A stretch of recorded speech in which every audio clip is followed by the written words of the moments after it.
What if the greatest king didn't begin in a palace, but in a field, alone, with sheep? What if the man chosen by God was overlooked by his own family? This is not just history. This is a story of calling, courage, failure, and redemption. Today, we uncover the full life of David, a shepherd, a warrior, a fugitive, a king, and a broken man who still found God.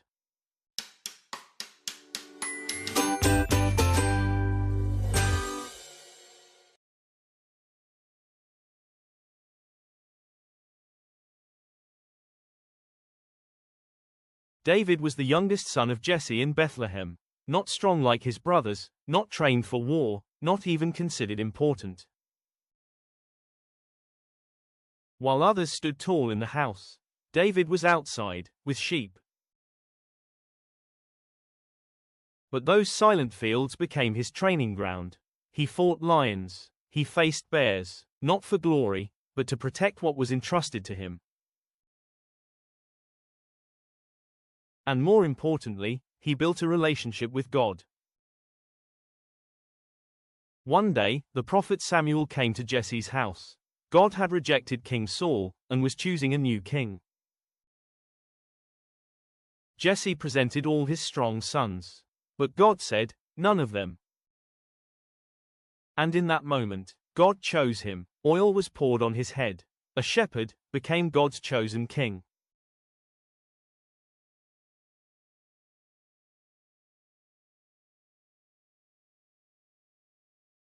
Israel faced a terrifying enemy, a giant named Goliath.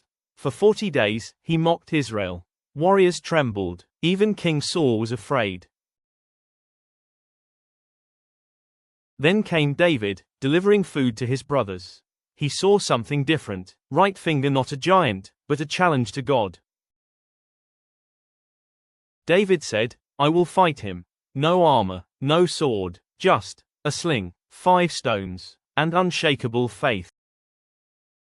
As Goliath laughed, David ran forward. 1 stone, 1 moment, 1 miracle, the giant fell.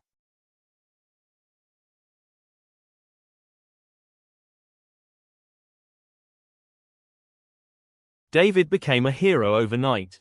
Songs were sung. Saul has slain his thousands. David his tens of thousands. That's when jealousy entered. King Saul's heart turned dark.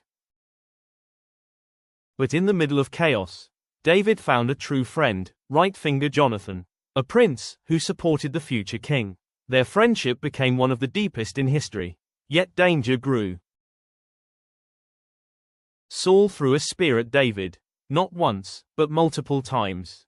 The king wanted him dead.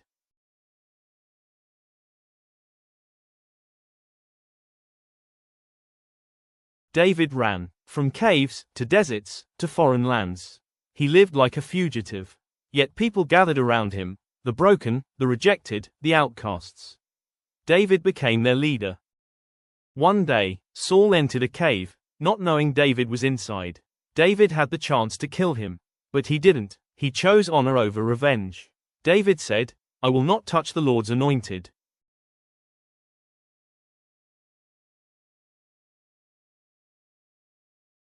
After years of waiting, Saul died. David became king. He united Israel, captured Jerusalem, brought the Ark of the Covenant into the city, and danced before God with all his heart.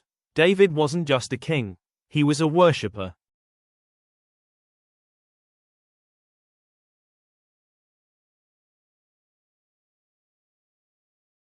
But even great men fall.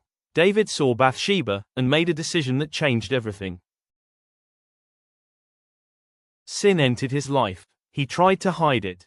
Then came the prophet Nathan. With one story, he exposed the truth. David broke, not defensively, but honestly.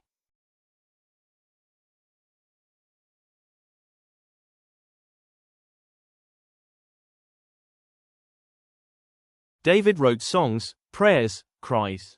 In the book of Psalms, we see his soul. He wasn't fake. He wasn't perfect. He was real.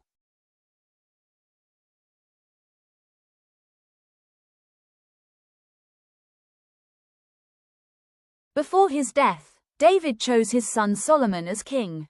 But his greatest legacy wasn't power. It was this: right finger from his lineage came Jesus Christ. David's life was not perfect, but it was purposeful. Thanks for watching.